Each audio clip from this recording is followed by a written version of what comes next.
Muito bom dia, muito boa tarde, muito boa noite. Independente do horário que você esteja assistindo esse vídeo, seja muito bem-vindo à aula de Geografia. E hoje nós vamos estar abordando aí, alguns conceitos aí da Constituição Federal, da política urbana, do planejamento urbano, tá? E, inicialmente, a gente precisa entender, que a Constituição Federal de 1988 vai refletir um pouco dos anseios da sociedade brasileira, né, para a melhoria das condições de vidas. E dentro da Constituição existem alguns artigos, ligados à função social da propriedade, como os artigos 182 e 183, que vocês podem visualizar aí na imagem, tá? Então, bem, eu vou apresentar os artigos aqui para vocês. Vou começar lendo aqui o primeiro artigo, o 182, que diz o seguinte: a política de desenvolvimento urbano tem por objetivo ordenar o pleno desenvolvimento das funções sociais da cidade e da propriedade. Já o artigo 183, ele vai afirmar o seguinte: instituiu o uso capião urbano, possibilitando a regularização de extensas áreas ocupadas por favelas, vilas, alagados, invasões ou loteamentos clandestinos. Bem, esses artigos aqui que eu apresentei para vocês, esses artigos são mecanismos para tentar justamente melhorar o acesso à terra, à propriedade e diminuir as disparidades sociais, tendo em vista que a falta de habitações é um problema no nosso país, Então, vai se criar no ano de 2001 um outro instrumento ligado à política urbana, justamente para melhorar a gestão das cidades. E ele é chamado, de Estatuto das Cidades, que nós vamos ver aqui no próximo slide. Esse estatuto é da Lei 10.257, de 10 de julho de 2001. E ajuda a construir subsídios, para o planejamento urbano no Brasil. Tá? Esse estatuto ele possui alguns valores e objetivos, como nós podemos observar aí logo abaixo. Então, nós temos a função social da propriedade, nós temos a gestão democrática das cidades sustentáveis, regularização fundiária e desenvolvimento urbano, criar ou usar instrumentos para isso. Então aqui primeiro nós vamos abordar a função social da propriedade, função na qual a terra, além de poder ter um proprietário, ela precisa cumprir uma função social, para que ela possa ser produtiva, para que ela possa ser útil. E nesse mesmo sentido, o direito à moradia é algo inclusive que faz parte disso, tá? Uma vez na qual as pessoas também têm o direito de morar, além de ter o direito à propriedade. Aí o segundo conceito que a gente vai estar abordando aqui vai ser a gestão democrática da cidade. Ou seja, não basta apenas que o setor público participe das decisões. A sociedade que faz parte desse conjunto, desse contexto, também precisa participar. Então são criados mecanismos para a abertura de espaço para a população, para que ela também possa exercer o debate, tá? E o próximo que a gente vai estar vendo aí são as cidades sustentáveis, tá? A gente precisa entender, que as cidades precisam também obedecer, ter um respeito ao meio ambiente, com vistas para o desenvolvimento limpo, com vistas à sustentabilidade e de forma geral, na melhoria da qualidade de vida, na integridade dos recursos naturais e a conservação também, né, dos ecossistemas e dos biomas, tá? E logo depois nós temos a questão aí da regularização fundiária, tá?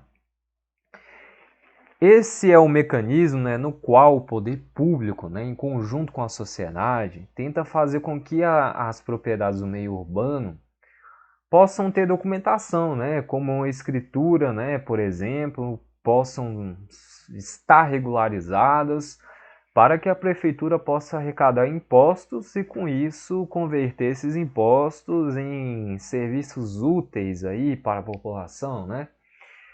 E a regularização fundiária é algo muito comum no nosso país, né? Principalmente aí nas grandes cidades, não só nas grandes cidades, mas nas cidades médias aí, que muitas vezes apresentam o fenômeno, né, que nós vimos nas aulas anteriores de favelização, né? Ou seja, muitas vezes a pessoa tem uma casa ali, tem numa comunidade, numa favela ali, e essa casa é dela, só que ela não possui nenhum tipo de escritura, nenhum tipo de regulamentação, nem nada.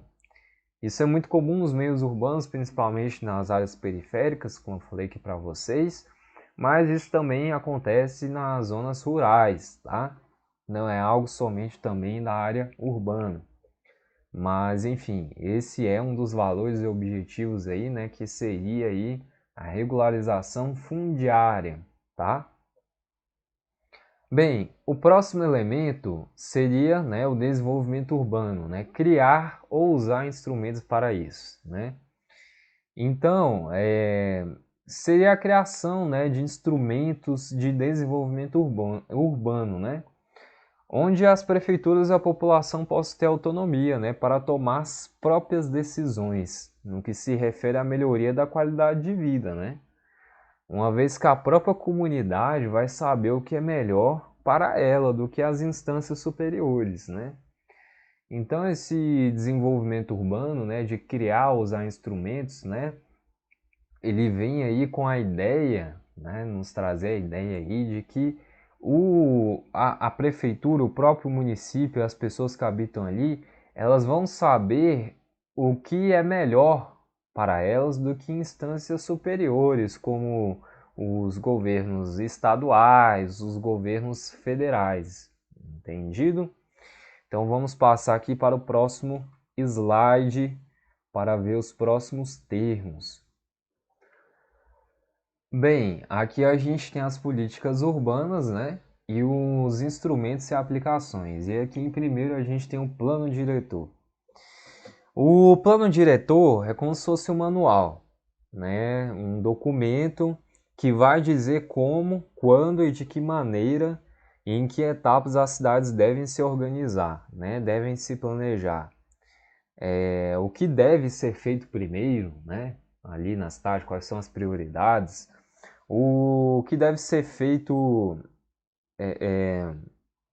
o que deve ser feito depois, enfim, o que fazer na área de saúde, de educação, transporte, né, habitação e assim por diante. Então, esse é um verdadeiro plano para a cidade, né? Um plano de direção das coisas, né? Que devem ser feitas na cidade. E este é o principal instrumento, né? Aí do município de planejamento.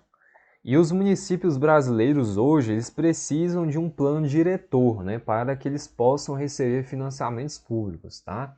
O município que não tem um plano diretor, dificilmente ele vai receber, né, ter aí um financiamento público, tá? Eles necessitam, de uma forma geral, os municípios, de um plano diretor, que é, como eu falei aqui para vocês, são como um manual, tá? Um manual de instruções que vai dizer como é que você tem que gerir a cidade de uma forma geral, tá?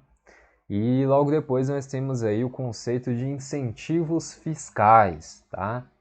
Né? Onde algumas cidades, por exemplo, elas podem oferecer incentivos, né? E a partir daí, de alguma forma, como eu posso explicar aqui para vocês? Deixa eu pensar aqui numa situação. que eu posso contextualizar aqui melhor para ficar mais fácil de entender essa questão dos incentivos fiscais. Imagina assim, vamos pensar numa cidade que ela vai oferecer desconto no IPTU, tá? Então vai estar sendo oferecido desconto no IPTU. Mas para que esse desconto do IPTU seja efetivado para a população, é necessário que o cidadão e a população ajude na reciclagem, tá? Então, organizar o lixo doméstico, por exemplo, né, para facilitar ali na reciclagem. E as casas, a população que fizer isso, ela vai ter um incentivo fiscal ali, que seria um desconto no imposto do IPTU, por exemplo, tá? Então essa seria aí a definição de incentivos fiscais, tá? O próximo tópico que nós vamos ver aqui são as zonas de interesses sociais, né, as ZEIs, que são locais destinados à habitação de interesse social, tá? Para tentar diminuir o déficit de habitação, né, para as pessoas mais carentes. Então, as zonas especiais de interesse social, as ZEIs, elas são empreendimentos, né, de interesses sociais de uma forma geral, tá? Isso que são as ZEIs. Bem, o próximo conceito que nós vamos estar abordando aí é a outorga onerosa, tá? E o que seria isso? Bem, é uma concessão, né, de um empreendimento por meio do poder público, né? O poder público é ele quem dá as concessões dos empreendimentos, né, de uma forma geral. E, no entanto, esse empreendimento, né, para que ele tenha concessão, para que ele seja concedido, ele precisa realizar melhorias no seu entorno, tá? Como, por exemplo, construir uma rua, uma avenida, né, melhorar o asfaltamento ali da região, da área. Então ele precisa construir algo, né, uma melhoria, ou seja, ele precisa fazer algo, né, que beneficie a população ou o Estado. Ou seja, o poder público ele vai conceder um empreendimento ali por uma empresa numa determinada área, mas esse empreendimento ele precisa ser, ele só vai ser concedido se essa empresa ali fizer, né, uma melhoria ali na área onde ela vai estar fazendo o empreendimento, tá? Então, seja uma melhoria no asfalto ou a construção de uma praça, né? Enfim.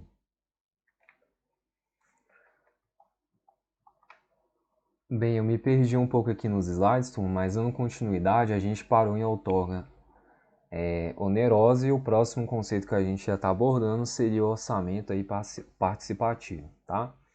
E o orçamento participativo é quando são criados comissões, né, onde não somente os políticos vão decidir para onde e como vão ser usados o dinheiro público, né? Nesse caso, haveria participação da população através de comissões, tá? Então, é isso o conceito de orçamento participativo. Não vai ser somente os políticos que vão participar, a população também vai estar participando, né, desse orçamento, né, através de comissões, né, onde ela também vai estar ali ajudando a decidir a maneira e a forma como esse dinheiro vai estar sendo usado. Então, esse é o orçamento participativo. Bem, o próximo conceito aí da nossa lista, né, são as cartas geotécnicas, né? Esse conceito é muito simples, tá? São cartas, né, ou mapas que vão definir onde existem áreas de risco de acidente geológico, onde existem áreas sujeita a alagamentos, por exemplo, tá? Então, é isso basicamente. São cartas, são mapas, né, que vão realmente ali definir as áreas de risco ali, né, de acidente geológico ou de um alagamento, tá certo? O próximo conceito que nós vamos estar abordando é o conceito aí de unidade de conservação. Bem, é uma delimitação, né, de unidades de conservação ambiental, né, com a finalidade principal de manter e preservar ecossistemas, né, e biomas também, né, importantes, como o bioma amazônico, por exemplo. Por fim, nós temos os estudos de impactos, né?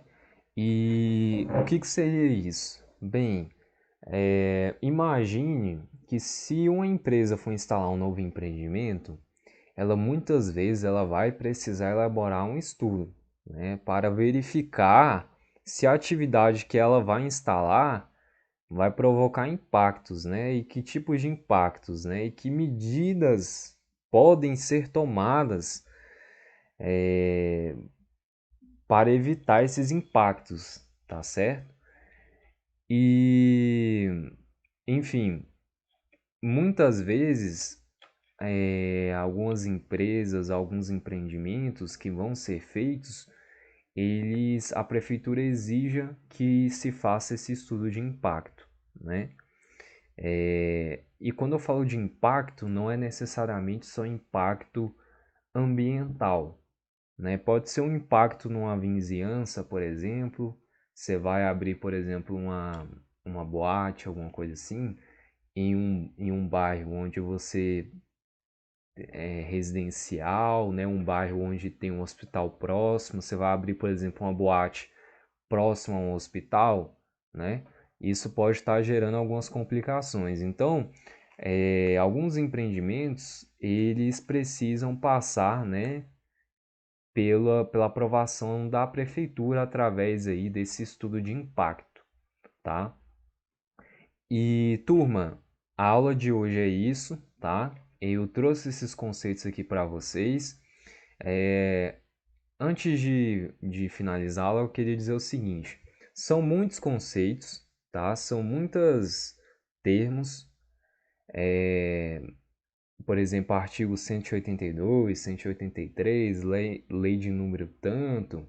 Gente, vocês não precisam, não tem a necessidade de vocês decorarem esses conceitos, nem essas leis, as datas, tá?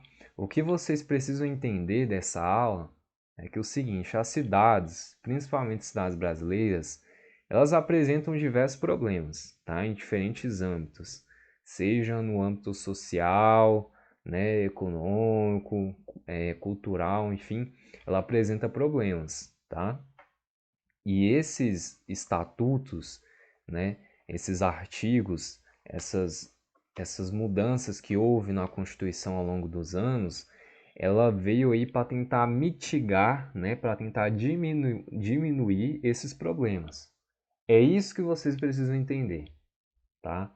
Então esse plano diretor, né, essas questões de planejamento urbano são formas, são instrumentos que o Estado, né, tem para tentar solucionar boa parte aí dos problemas ou pelo menos minimizar esses problemas. Obviamente a gente sabe, né, que nem sempre essas políticas aqui no papel, elas muitas vezes são muito bonitas, né? Essas leis, esses esses artigos, né, eles são muito bonitos, né, mas eles não se cumprem, eles não se fazem na realidade, tá? Então, o que vocês precisam entender de uma forma geral não é decorar cada termo, não é decorar a data, nem lei e tal, nem artigo, nem isso, tá? Aqui é uma aula de geografia, aqui não é uma aula de direito, né, do curso de direito, onde você tem que entender as leis, não. Você tem que entender de uma forma geral. Você tem que entender, ó, a cidade tem problemas e a gente aqui tem, digamos aqui, instrumentos aqui para ajudar né, nesses problemas das cidades, né? Aí vem aí, por exemplo, nesse slide, orçamento participativo que eu falei para vocês, entendeu? Então é isso que vocês precisam entender. Então não fiquem preocupados em decorar todos esses termos. É vocês fazerem o seguinte, é vocês assistirem a aula, né, entender, né, cada tópico que eu falei aqui, e é isso, não tem muito segredo, não precisa ficar decorando, tá bom? Então, turma, um abraço, fiquem com Deus e até a próxima aula. Tchau, tchau.